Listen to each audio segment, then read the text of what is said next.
Under normal circumstances, the surrender of a German field marshal in World War II was a fairly dignified occasion. As the war in Europe drew to a close in early May 1945, many of Hitler's top commanders chose to surrender to the Western Allies, and among a host of generals were some of Hitler's foremost soldiers, the commanders of his armies. Hitler appointed 26 men to the exalted rank of Field Marshal, from military geniuses like Erwin Rommel to military donkeys like Wilhelm Keitel. One, Hermann Göring, was promoted one rank higher, from Field Marshal to Reichsmarschall. And Hitler also raised 2 naval officers to the naval equivalent of Field Marshal, the rank of Grand Admiral.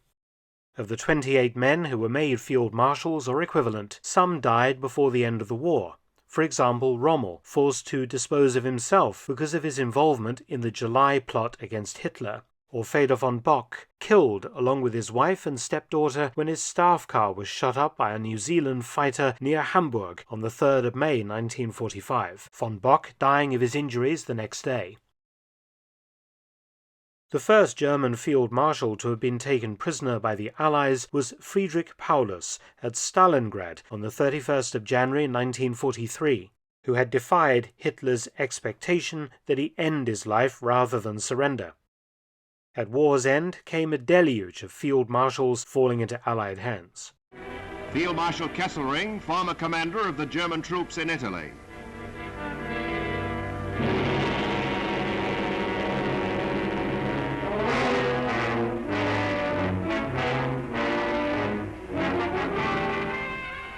Field Marshal von Rundstedt, former commander in the West.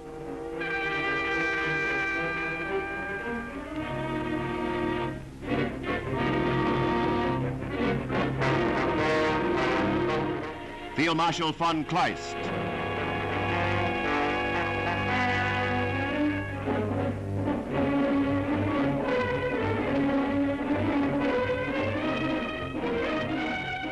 One such was Erhard Milch, a key figure in the Luftwaffe, State Secretary in the Reich Ministry of Aviation from 1935 to 44, and Inspector General of the Luftwaffe from 1939 to January 1945. Promoted by Hitler to Field Marshal on the 19th of July 1940, Milch was in charge of most of World War II German aircraft production and supply.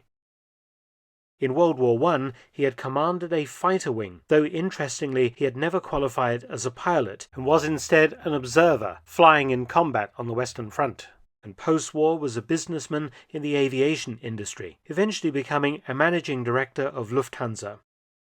He secretly joined the NSDAP in 1929 and took up his appointment as State Secretary in the Aviation Ministry in 1934, answering directly to Göring.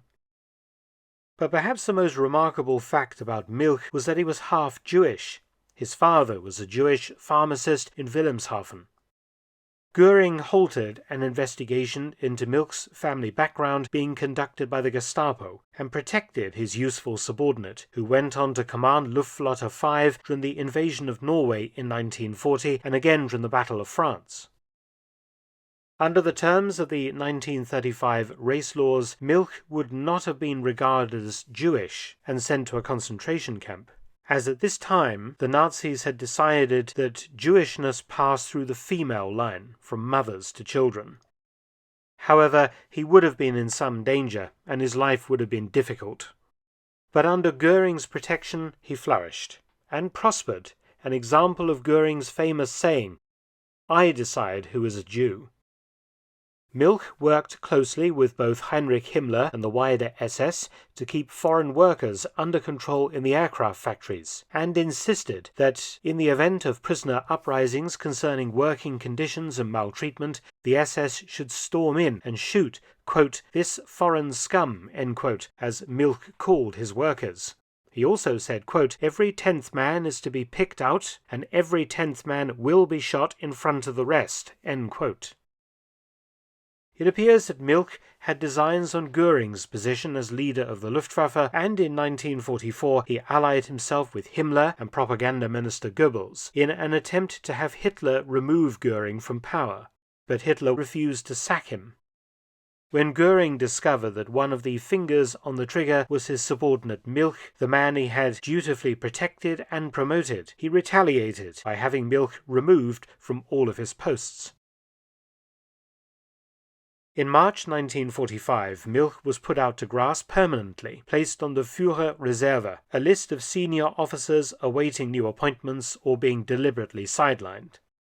Milch retired to his palatial hunting lodge outside Berlin, but with the approach of the Red Army to the German capital in April 1945, made hasty arrangements to save himself, his family, and his close staff members from an all-expenses-paid trip to Siberia by fleeing west.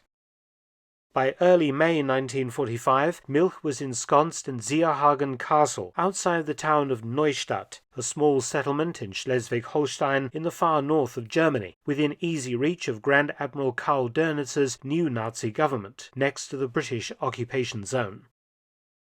A man with a reputation concerning the use of slave and forced labor would have done well to have avoided Neustadt in May 1945, but Milch either didn't know or more likely didn't care about what had occurred in the town. In the harbour at Neustadt were two ships, the Cap Arcona and the Thielbeck. Both vessels were crowded with prisoners from Neuengamme concentration camp. On the 3rd of May 1945, in a tragic accident, British Typhoon aircraft had attacked both ships. Due to misleading intelligence reports, the senior Nazis such as Himmler and others were trying to escape from northern Germany, perhaps to Norway. 4,600 prisoners on the Cap Arcona and 2,800 inmates aboard the Thielbeck were killed. Several hundred more who were on barges hadn't yet joined the ships and were landed by the SS before they fled. But the citizens of Neustadt, along with the local Volkssturm Home Guard militia and Kriegsmarine sailors, drove these remaining prisoners together and shot around 300 in the town, including women and children, the remainder being put on another ship, itself a victim of Allied air attack.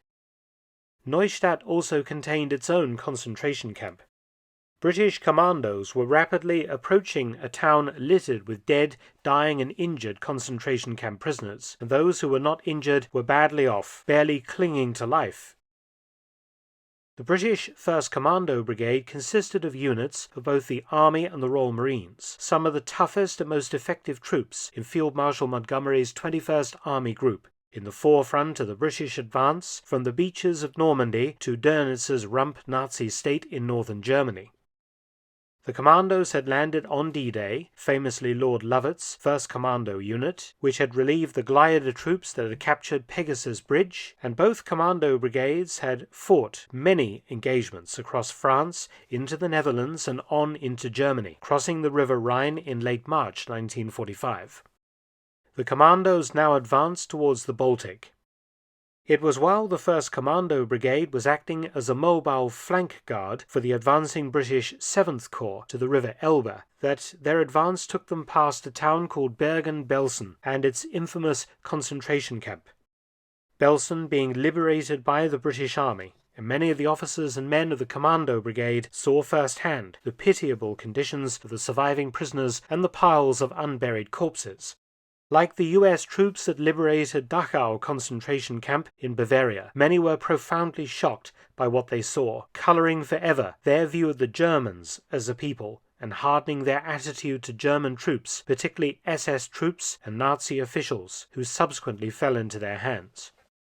None was more affected by what he had seen than the 1st Commando Brigade's commander, Brigadier Mills-Roberts, at 36 years old, an Army high flyer with a chest full of gallantry medals and a notoriously short fuse. Mills-Roberts was a lawyer by training, but joined the commandos by way of the Irish Guards in 1940. The commandos at the time were a new kind of force, designed to conduct small-scale raids and harass German garrisons on the coast of German-occupied France. In March 1941, Mills-Roberts took part in the largest commando raid so far on the Lofoten Islands in the Norwegian Arctic. The main objectives of the invading commandos are Nazi ammunition stores protected by enemy machine gun nests.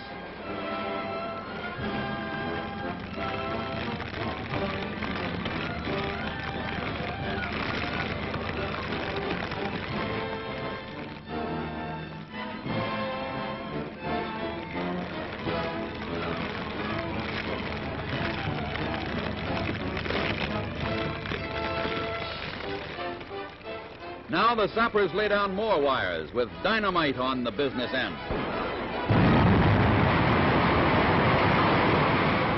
Then, in 1942, the disastrous Dieppe raid in France, earning a military cross for gallantry. Promoted to lieutenant colonel and given command of No. 6 Commando unit, he fought in North Africa, receiving the Distinguished Service Order in 1943 for his gallantry and distinguished services in that challenging theatre. During the Normandy landings, Mills-Roberts' unit captured the town of Ouistreham and linked up with the British 6th Airborne Division on the eastern flank of Sword Beach. Promoted to brigadier during the campaign across northwest Europe and given command of the 1st Commando Brigade, he was horrified and upset again in May 1945, when his men captured Neustadt and found it full of the same unfortunate concentration camp inmates that they had just seen at Belsen. Hundreds of corpses, most of them victims of shootings, lay unburied in Neustadt concentration camp and around the town. Mills-Roberts' nickname among the commandos was Mills Bomb, after the standard British No. 36 Mills Bomb hand grenade. A man not to be trifled with, and one with an explosive temper when roused. Mills-Roberts had just come from helping British medics trying to sort out sick and dying concentration camp prisoners, arriving at his temporary headquarters, which had been set up in a restaurant in the town square at Neustadt. He was told by his staff that a German Field Marshal had arrived and was wanting to see him. That man was, of course, Field Marshal Erhard Milch, who had driven into the town under a white flag in his staff car, accompanied by some of his aides.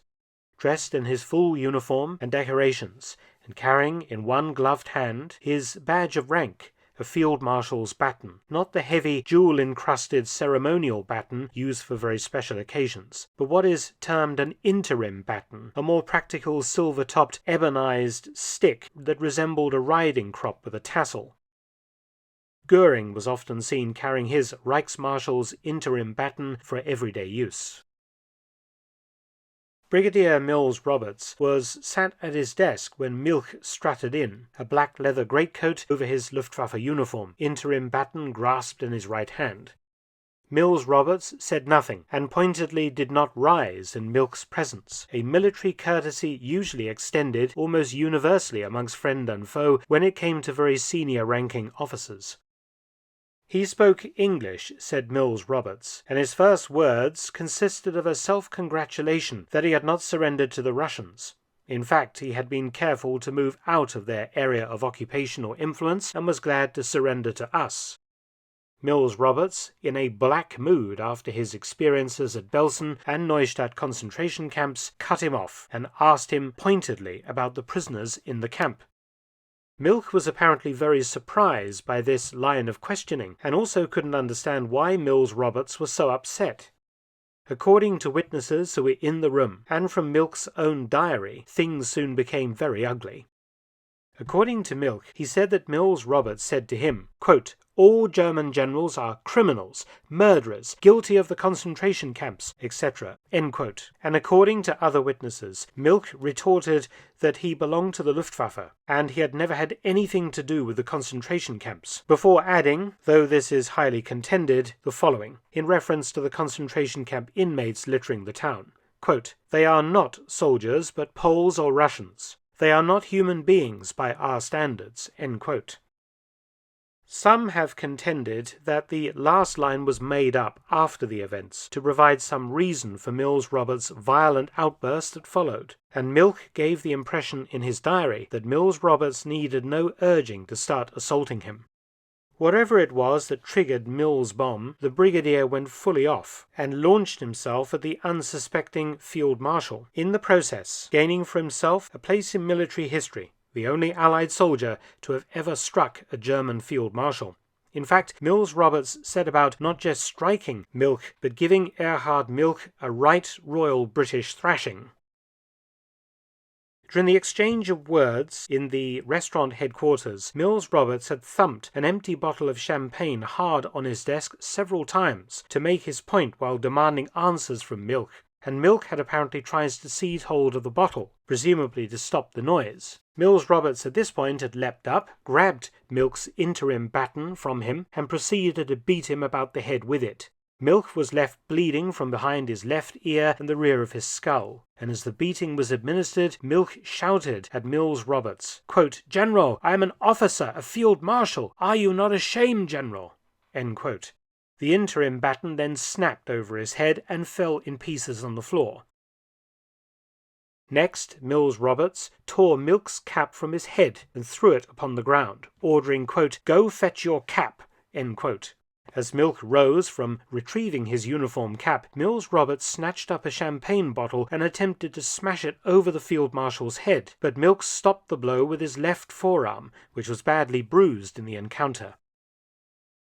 Mills-Roberts then stopped his assault and gained control of himself, and Milch was led away by members of Mills-Roberts' staff. He was driven back to Castle Zeerhagen, where British Commandos then robbed him and his entire party at gunpoint of their valuables, including Milch's ceremonial Field Marshal's baton, before he was taken to a camp in Lüneburg, Lüneburg now being the headquarters of Field Marshal Montgomery's 21st Army Group. Mills-Roberts' batman retrieved the broken pieces of Milch's interim baton from the floor of the office and kept them as a souvenir, passing them to Mills-Roberts' wife, who had the baton repaired post-war. Now, of course, Mills-Roberts' behavior was out of order. Of that fact, there is no doubt. Physical assaults on surrendered enemy personnel are not allowed, and treating a very senior enemy officer in this manner broke just about all of the rules and customs of behavior. But in Mills-Roberts' defense, commandos are, by their very nature, aggressive and direct men. That is in the nature of both their training and their wartime experience, and that aggression sometimes can be hard to turn off. Mills-Roberts was also a well-known hothead. He was known to have a very short temper, hence his nickname, and Milch underestimated the collective disgust and anger shared by many Allied soldiers over the concentration camp atrocities. Do not forget that during the liberation of Dachau, some American soldiers had lost control of themselves and had shot surrendered SS soldiers in a massacre, which was a war crime. So was Mills-Roberts punished for his crime? Not quite. Summoned to see Montgomery the next day, the British leader apparently jokingly covered his head with his arms as Mills-Roberts entered his command tent, quipping, quote, "I hear you've got a thing about field marshals," end quote. Mills-Roberts apologized for the incident, but Monty said nothing more about it. No action was taken against his fiery subordinate. Indeed, a month later, Mills-Roberts received a bar to his DSO, signifying a second award for his gallant leadership of the Commando Brigade in the last months of the war. Erhard Milch was put on trial at Nuremberg and convicted of war crimes and crimes against humanity and sentenced to life imprisonment. His sentence was later reduced to 15 years, and he was actually released early in 1954, dying in Düsseldorf at the age of 79 in 1972. Mills-Roberts passed away in 1980, aged 71. His widow put Milch's restored Field Marshal's interim baton up for auction, but the Milch family had an injunction placed on the auction, claiming the baton was stolen. However, a British court ruled that the baton was legitimate war booty, and it was sold at the auction to a collector in Florida. I can't help thinking, however, at the Nuremberg trial, that when Goering found out about what Mills-Roberts had done to Milch, the man who had tried to remove Goering, I'm sure a wry smile crossed his face. Thanks for watching. Please subscribe and share, and also visit my audiobook channel, War Stories with Mark Felton. You can also help to support both of my channels at PayPal and Patreon. Details in the description box below.